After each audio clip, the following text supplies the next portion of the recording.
Today is your mom's 5th death anniversary. Kaya lang kita pinuwi dito para ma-fulfill ko yung hiling sa akin ng mommy.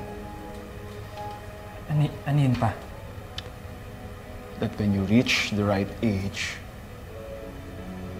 ay mas ensure na makakilala ka ng babae na makatutuwang mo sa buhay at sa pagmamanage ng farm at other businesses natin. Tumatanda na ako, anak. Pa, ako? Di ba parang masyado pa akong bata para dyan? Hindi mo naman pakakasalan agad. What I'm saying is, kilalanin mo muna. At hindi ka na mahirapan dahil kakilala mo na siya. Kaklase mo siya nung elementary ka sa Montessori. Elementary? Sino ba yan, pa? Last week ko lang ulit siya nakita. Matagal siya sa US with her family. Si Charlene.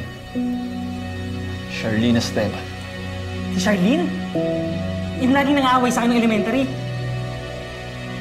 Pa, sinaksak ako ng lapis doon sa likod. Mas maton pa sa akin yun, ayoko doon. Hi, Tito!